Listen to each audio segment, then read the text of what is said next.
Selamat pagi, Kak Lisa, Kak Pandu, dan Kak Putri. Survei membuktikan bahwa 76% industrial IoT itu gagal. Selamat siang, saya Randi Budi Setono. Saya adalah co-founder dari Relevant Technology Indonesia. Pada pagi ini, saya ingin menjelaskan mengenai bisnis kami. Mengapa perusahaan kami berhasil di saat yang lain itu belum berhasil? Karena perusahaan kami menguasai dua hal. Pertama, kita ada penguasaan teknologi. Dan ini diakui oleh pemerintah Austria. Kita dengan bangga mengakui bahwa kita adalah satu-satunya perusahaan Indonesia dan yang pertama kali yang ditawari oleh pemerintah Austria untuk membangun R&D center di sana. Dan penguasaan kedua kami adalah TPS, Toyota Production System, di mana perusahaan kami sudah diakui oleh pemerintah Jepang, Ministry of Economic Trade Industry, untuk mendukung Lean Monozukuri untuk mendukung productivity dari pabrik mereka. Mengapa kita bisa menguasai dua hal ini? Karena tim kami ada the whole package, di mana kita mempunyai Chief Technology Officer untuk penguasaan hardware, kita mempunyai Chief Software Officer untuk penguasaan software, dan kita didukung dengan advisor kami yang sangat berpengalaman di bidang production, yaitu Pak Anton Hartoyo. Beliau adalah mantan direktur dari Denso Indonesia. Dan saya sendiri, background saya adalah teknik. Saya S1 Fisika ITB, S2 Fisika UK, dan basically kami adalah tim yang mempunyai heavy engineering team. Reveler ini berdiri dari 2016, di mana dari 2016 ini, produk kami sudah melayani Toyota Supply Chain Group, Toyota, Denso, Nippon Seiki, Komatsu, etc. Dan yang kita install di mereka adalah produk unggulan kami, yaitu Intelligent Monitoring System. Di mana produk kami itu ada digitalisasi dan otomasi seluruh kegiatan activity mereka, mulai dari tracking area, manufacture, dan lain-lain. Dan menurut survei dari McKinsey, produk kami itu ada added value untuk generate insight, di mana prinsipal lain hanya bisa data acquisition, tapi software kami, produk kami, kita dapat mengenerate insight. Ini ada salah satu contoh dari yang kita install di Toyota Supply Chain Group. Kita menginstal receiving gate, di mana apabila memakai barcode atau QR code, ada 100 barang, scan-nya one by one. Tapi dengan sistem kami memakai RFID, 100 barang, scan secara otomatis, 150 barang. Dan itu bisa mengurangi man hour mereka dan meningkatkan efisiensi produksi mereka. Kenapa pemerintah Austria tertarik dengan kami? Karena kita mampu mendevelop RFID jenis baru. Apabila kakak-kakak sekalian familiar tentang e-money atau e-toll, itu kan sebenarnya RFID. Nah, dengan sistem baru kami, RFID ini yang harganya paling murah Rp2.000, kita cost down menjadi Rp100 saja. Karena kita itu ingin go beyond otomotif. Jadi bisa kita layani nggak cuma otomotif saja, tapi FMCG, garment, dan lain-lain bisa kita ingin. Dan bahan baku dari chipless RFID kita adalah grafin yang kita hasilkan dari sampah plastik. To put it simply, kita ada sebuah mesin, apabila sampah plastik yang bentuknya bubuk, dimasukkan ke mesin kita, boom, jadi grafin. Tidak hanya sampah plastik, apabila kakak-kakak sekalian mempunyai pabrik batu bara misalnya, kan batu bara ada yang kualitasnya low atau yang reject. Masukkan ke mesin kami, kita bisa menghasilkan grafin, atau bisa menghasilkan grafit untuk diserap ke industri baterai. Dan menurut data, baterai EV membutuhkan grafit 28,1% dari beratnya. Nah, di tahun ini, kita ada fokus. Fokus ini adalah kita ingin wisuda dari perusahaan kecil menjadi perusahaan menengah. Dengan cara apa? Kita ingin menaikkan omset penjualan kita. Karena dari 8 tahun keberjalanan kami, kita itu sadar. AI, IoT, apapun itu, teknologi, itu adalah tools. Yang diinginkan oleh perusahaan adalah output. Makanya kita merancang sebuah sistem, sebuah jasa penjaminan. Kita namakan PABOS. Productivity Assurance by Optimization and Standardization. Basically, kita menjamin 3 juta per bulan, per area. Dalam waktu 1 tahun, itu akan meningkat 10%. Kalau nggak meningkat 10%, kita kembalikan uangnya. Dan ini rencana kita di tahun ini, kita ingin mencapai 400 factories yang akan kita penetrasi. Dan tentunya apabila kita mempenetrate sebanyak itu factory, kita juga akan meng-hire banyak freelancer untuk mencari banyaknya data di masing-masing perusahaan. Karena kita percayai, tiap factory itu unik. Pasti ada masalah masing-masing. Nah, salah satu bukti dari productivity up kita ada di Toyota. Ini dipresentasikan oleh Pak Alex Kurniawan, salah satu PIC kami di Toyota. Dia bilang, dengan produk IMS kita, mereka bisa menghemat at least 500 juta rupiah per bulan. Dan mereka bisa menghemat konsumsi bahan bakar truknya sebanyak 330 liter per bulan. Itu baru satu area. Apalagi kita duplikasi efek ini ke the whole supply chain group. Saya rasa akan sangat fantastis. Makanya itu, kita mempunyai dua call to action. Di mana pertama, kita ingin ada akses ke impact investment, dan yang paling kita cari adalah kita ingin ada akses ke any manufacturer factories yang Bapak atau Ibu kenal. Kita jamin dengan pabos kita 3 juta per area per bulan, tahun depan pasti meningkat.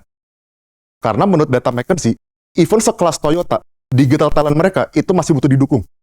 Nah, makanya, kalau mengutip kata Aristoteles, the whole is greater than the sum of its part. Kita menjual jasa end-to-end, dari konsultasi, pembinaan, sampai dengan instalasi, dan kalau pabrik ingin meningkat, hubungi Pak Bos aja. Sekian, terima kasih.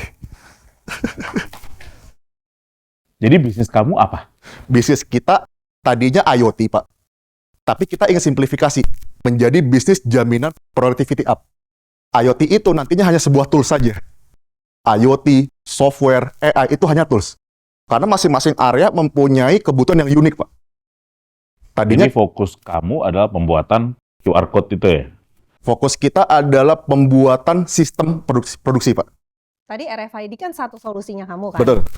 Boleh dikasih contoh lagi nggak beberapa solusi yang mungkin sangat impactful, yang benar-benar bisa mengadres situasi problemnya sekarang? Karena yang RFID yang tadi kamu bilang sangat relevan. Betul. Emang harganya kan sekarang 2.000-an kan, which is mahal. Jadi kayak FMCG segala macam nggak bisa implementasi.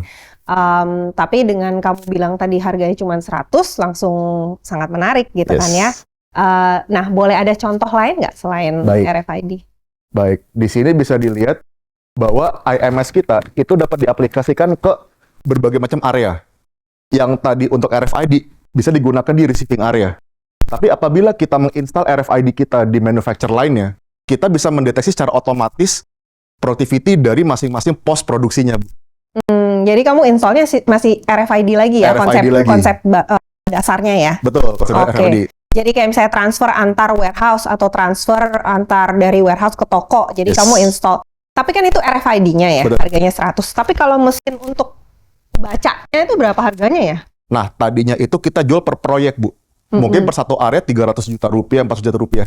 300 juta rupiah? Iya. Itu kamu juga yang mendevelop atau kamu beli white labeling terus kamu labelin kamu atau itu spesifik? Kita white label, tapi kita juga menginstal firmware custom kita, Bu.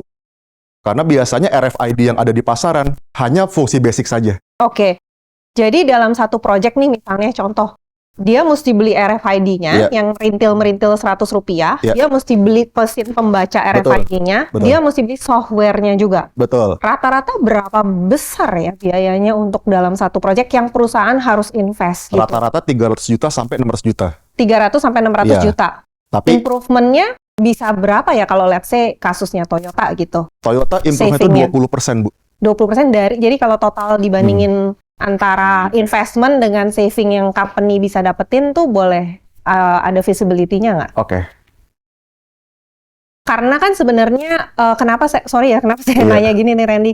Soalnya saya mau make sure bahwa yes, it give us solutions.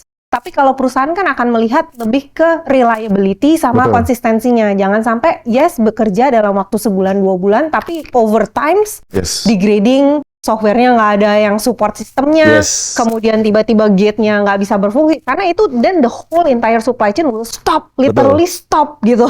Itu lebih bahaya lagi resikonya. Tepat sekali, Bu. Karena hal itu makanya 76% itu IoT gagal. Nah makanya kita coba mensimplifikasi dengan apa? 3 juta rupiah per area per bulan. Kita akan melakukan pendampingan, kita akan lakukan edukasi, dan kita akan lakukan instalasi. Jadi, yang biasa dilakukan oleh software house, yang dilakukan oleh teknologi house, mereka jualan software aja, atau jualan hardware saja. Tapi, di situ kan ada terjadi perubahan habit. Nah, di situ added value kita, Bu. Kita bisa membuat, kita bisa mendampingi juga. Kalau Toyota nih, mereka untungnya berapa? Mereka ngasih, misalnya masukin 300 juta beli proyek lo. Siap. Dia untungnya berapa? Kalau dari data ini, Pak, according to them deh. According to them, per bulan itu bisa sampai 600 juta rupiah, Pak. Jadi langsung payback 15 hari? Payback-nya ini per bulan, Pak. Hah? Ini per bulan. 600 juta per bulan? Iya. Tapi cost-nya dia 300 juta yang kita install. Iya, benar. Iya, 15 hari payback-nya. satu proyek, Pak. Wah, ya kalau itu doang. Artinya itu doang. Benar. Kalau gitu kamu mah gampang dong cari uangnya. Betul, Pak. Ini Kenapa minta reputasi. Toyota aja? Karena seperti ini, Pak, kalau kita B2B, Pak, rantai hierarkinya itu sangat tinggi. Dan apabila kita bentuknya CAPEX, itu kan akan dibahas juga di manajemennya, Pak, ya. Dan itu akan memperlama proses cash flow kita. Nah, ini Dapatnya. tapi kan udah payback nih, Betul. kamu 300 juta rupiah kamu invest, Iya. kamu dibayarnya berapa? Kita bayar 300 jutaan waktu itu, Pak. Dibayarnya. Dibayar ya. Jadi udah balik modalnya. Udah balik modal seharusnya, Pak. Seharusnya apa udah balik modal? Seharusnya udah balik modal, Udah Pak, balik betul. modal dong. Iya. Ya, tinggal sekarang jadi sama mereka gimana? Kamu bulanan Continuous. dibayar. Enggak, itu beli Support. putus kemarin. Udah tuh by project doang. itu by Satu. project, Pak. Oh, supportnya kamu nggak kasih, jadi kayak diambil sama dia gitu Iya, ya? betul. Oke. Oh, jadi kamu bisa bilang, Pak, kalau gitu saya buat yang lain boleh nggak? Saya Yes. invest 300 juta, Bapak bayar saya segini. Iya. Subscription fee. Iya, subscription betul. base. Makanya kan ada si Pak Bos itu. Iya, Pak Bos. Yes. Pak Bos nanti rencananya subscription base atau? Subscription base, Bu. Oke. Simpelnya gini, kalau misalnya kita nggak mencapai 10% di productivity-nya, kita akan balikin tuh biaya 12 kali 3 jutanya itu per areanya. Oke, Oke, menarik. sip. Oke. Thank Terima you. kasih. Terima kasih banyak. Nanti saya meeting sama kamu ya. Ini udah orang operasi nih yang ngomong nih, orang Oke. logistik nih. Sorry. Wah, itu langsung Thank you. itu. Tapi anyway, kalau Iya. ini emang harus orang logistik yang tahu nih. Betul. This is pure supply Betul. chain. Iya. Jadi gue nggak, Iya. I don't think I have the knowledge to Betul. say this is good or bad. Betul. Iya, gue harus. Gua Iya, juga makanya harus tadi gue ngetes nggak ngomong dulu. apa-apa. Gak, Gue nggak bisa ngomong sama Sorry. lo, gue udah bilang terusnya gue bisa introduce ke Silakan. teman-teman di Mayora. Gue Iya. bisa introduce. Tapi kalau nanti hasilnya over long term period of time ternyata nggak sustain kan lu nggak enak. Buat tadi gue bilang kalau itu sampai breakdown, kamu The whole thing goes stop. Dan Iya. pertanyaan ada gue, ini nggak ada sebenarnya plan B. ini Iya. sebenarnya bisnis apa sih? RFID kan? IoT. IoT kan? Mm-mm. That's it. Mm-mm. So what is the assurance? Nggak ada. So it's one Kalau bisnis stop itu yang kita kadang-kadang mesti pusing. kalau nggak reliable Dan makanya masalahnya lawan lo pemain gede semua. Iya. Ini Betul. bukan buat UMKM. Iya. Ini lawan pemain gede semua, which I think from a business Betul, betul. perspective susah. Ya kan? kecuali kalau kayak Toyota karena dia punya in-house timnya capable kan Toyota gitu. Jadi Banyakan mereka dia beli beli. putus. Dia beli putus karena dia ambil alih. Sama, Hyundai juga bakal yang sama. Kok bisa bikin blok gini? Jadi Bikin. kamu tuh jualannya ke arsitek atau kamu jual ke kontraktor dong? Iya. Jadi ini nih salah satu jenis paving block yang sekarang ada seperti itu. Penasaran kan? Kan boleh dibilang 40% lebih mahal Betul. ya. Ya. Jadi keuntungannya apa nih? Kenapa mesti pindah gitu?